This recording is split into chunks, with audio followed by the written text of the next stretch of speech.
Hi, Steve Hayes here, and welcome to Days Are Getting Better, episode 26.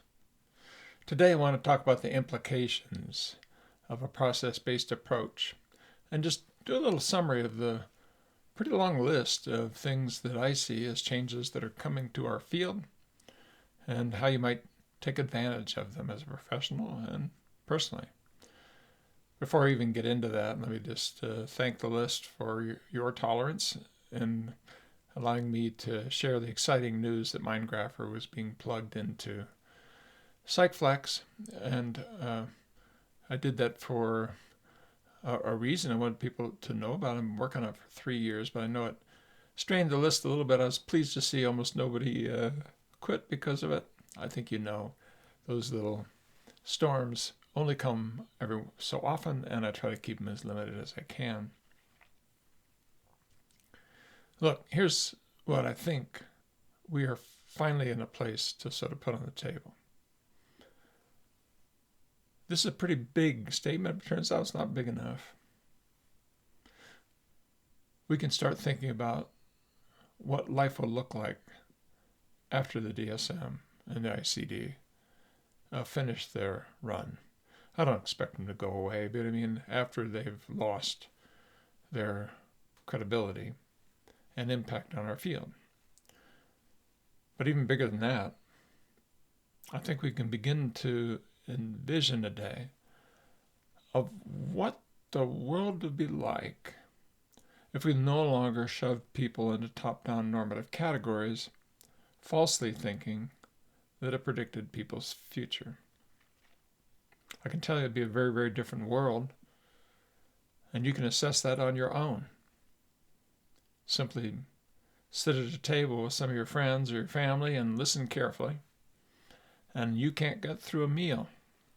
You can't get through a meeting or a night out at the local bar without talking about things that would only make sense if you believed that the central tendency of an abstracted collective and your placement on that bell curve that always results predicts your future.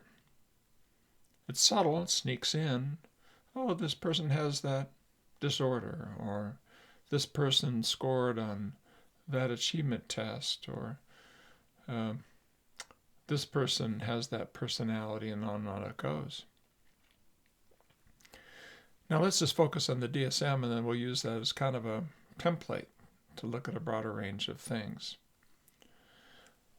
Life after the DSM no longer pushes people into signs and symptoms of a latent disease, and instead asks us to look at the individual and the range of problems and prosperity goals that they have. And when you do that, you realize that, boy, there's a lot of things we're not talking about very much that regular folks think are important. You've heard this one before, but ringing in your ears, which I have, 15% of the population, 1 out of 5, are quite distressed about it, sometimes the most distressful thing in their life, and yet the best things that we know about how to help with that come right out of some of the processes that are central to the best forms of process-based psychotherapy interventions. And hardly anybody asks whether or not their clients are ringing in the ears, nor would the clients think to tell you that, nor would you think that what you know how to do would be relevant to it. It is. They're far more relevant than what you're likely to get from the local audiologist. Here's another one. Loneliness.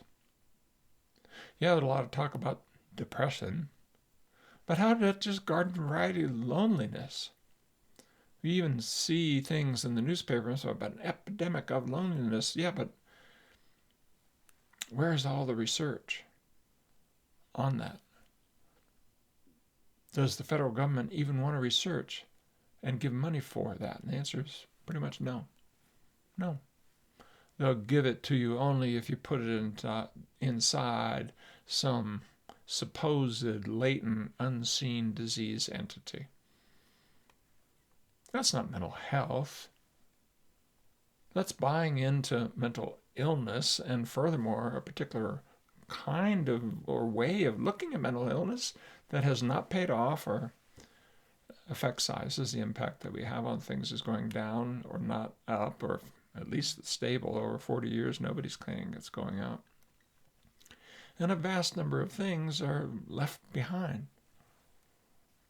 I'll give you another one, so innocent and so small, hardly anybody would even think about it.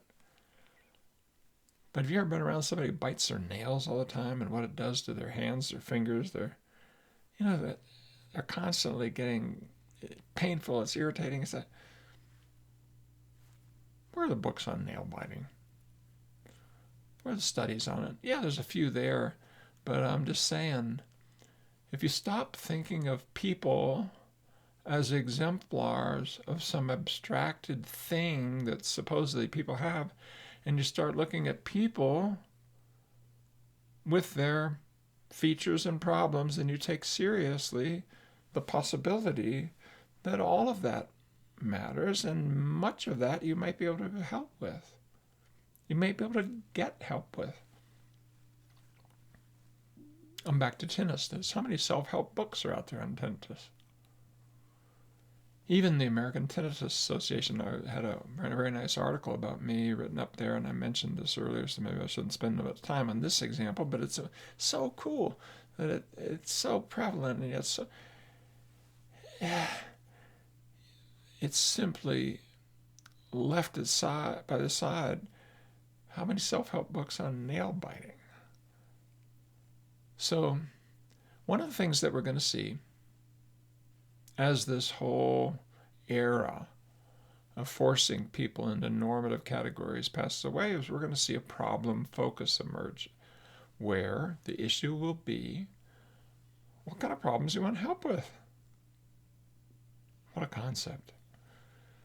And the books and the apps and the websites and so forth can use evidence base that's focused on processes of change and can empower professionals to reach out and to help with those things.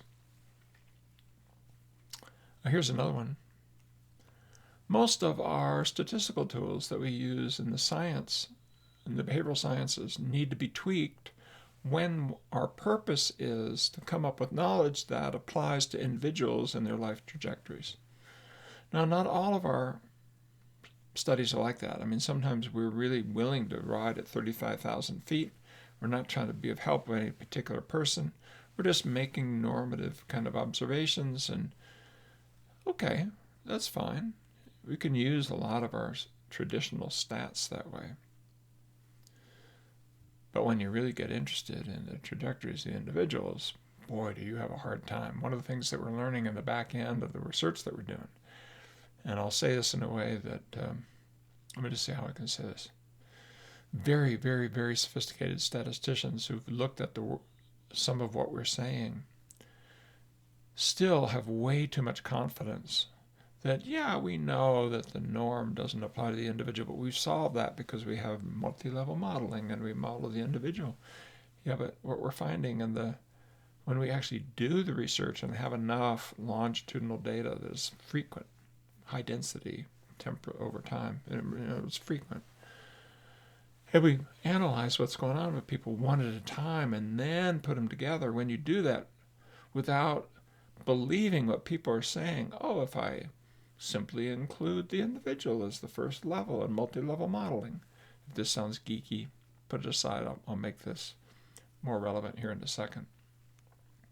When we do that, the methods that have come out of the statistical thinking that is there now clearly distorts the individual stories. Even when we're trying to listen to the individual and model the individual, our methods are distorting their stories. And you can dig into why. It's because there's some information between people entering into the characterization of those trajectories. So our stats are going to have to change a lot. And boy, that's not a fight I'm looking forward to having, because they're a tough group. But fortunately, we have some world-class statisticians who are onto this and who are pushing it and analyzing it and actually looking. And I work with several. How about the whole push on culture, diversity, equity, inclusion?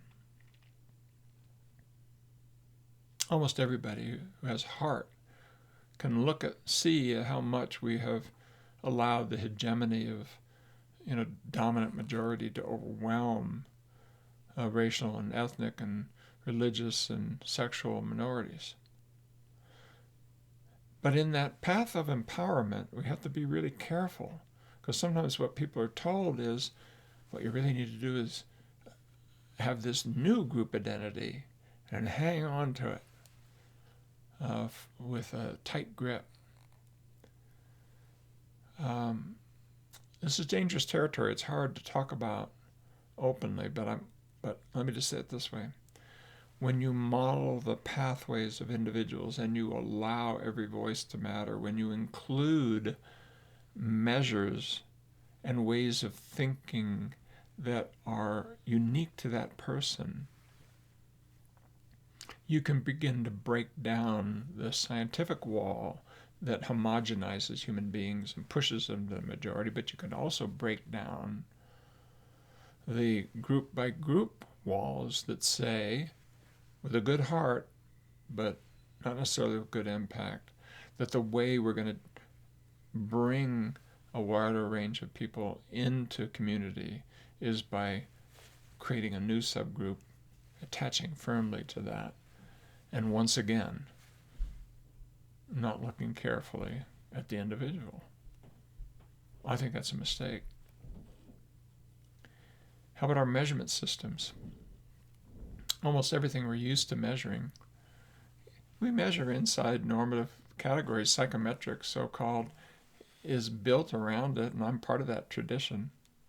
But there's some really cool things that have been coming up. One that I won't even say the person's name because it'll probably release some data that shouldn't quite be out yet. But let me just say a close colleague shared some stories with me about a study that's coming showing basically that if you allow people to make up their own items that explain what their problems are and the way that these processes go together to make it difficult for them, you're able to predict and understand and measure the change trajectories of those individuals better than you can with all of the gold standard validated measures.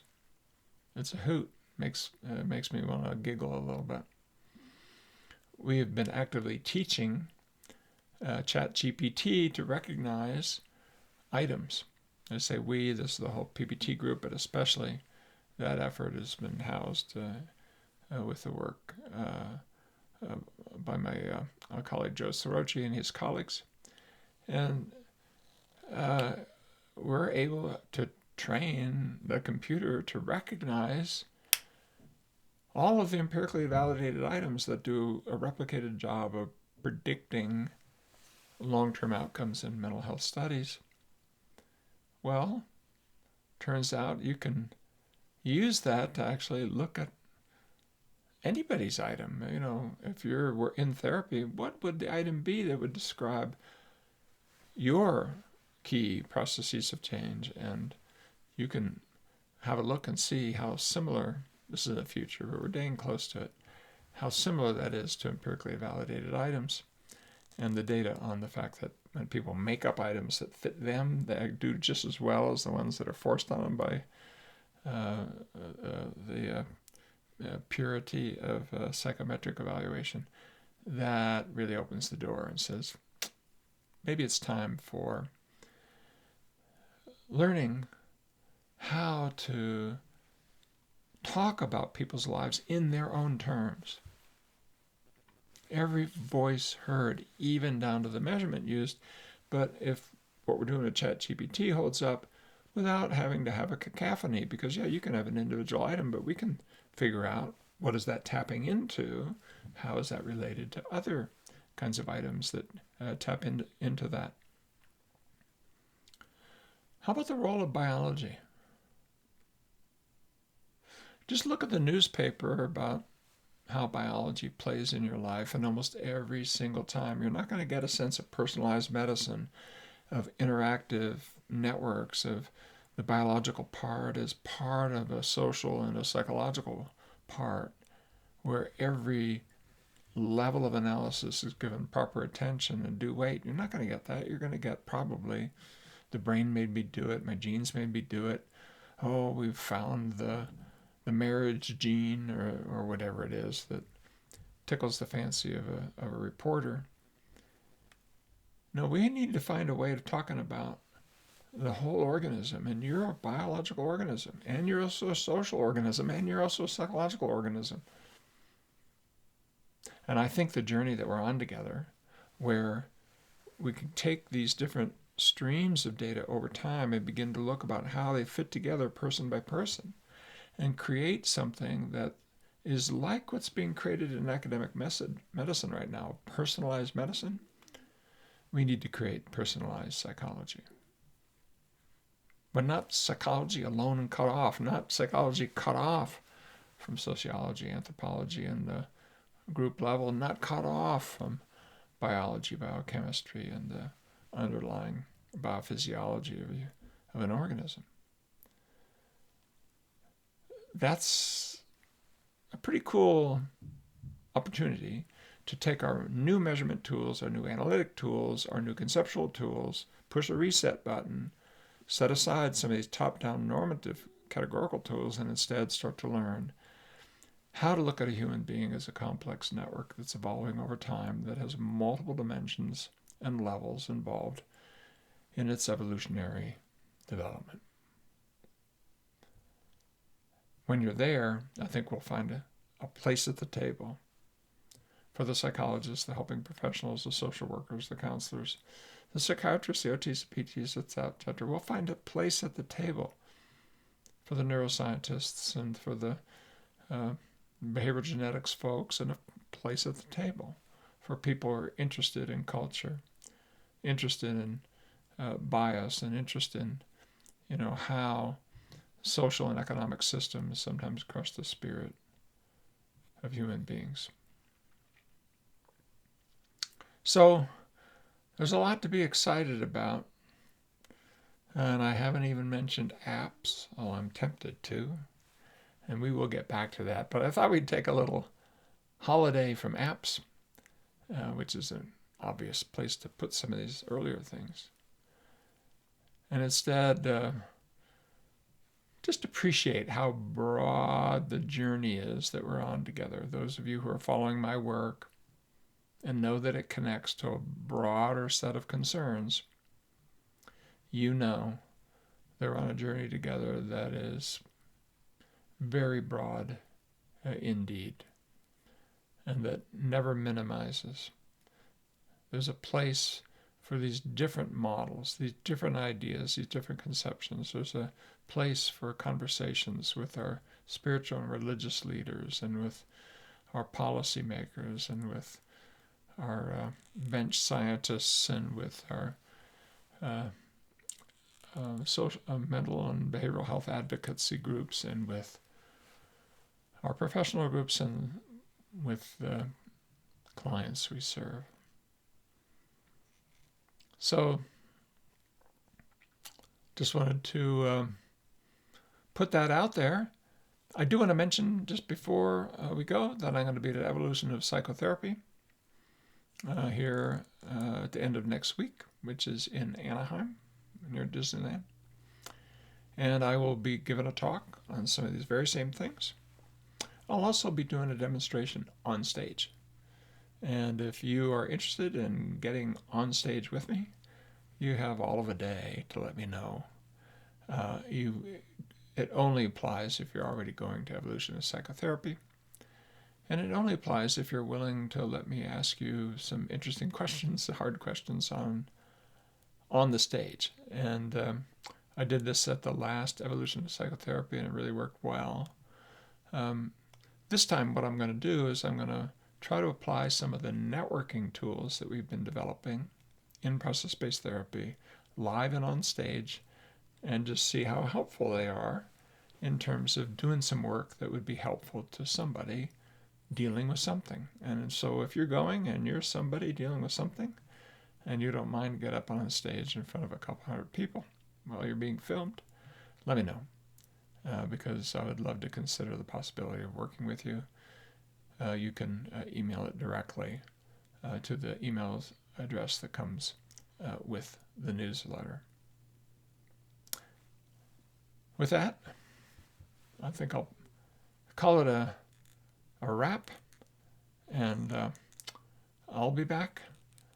I think we'll probably put something out before the holidays, and regardless, have a great holiday season. Peace, love, and life.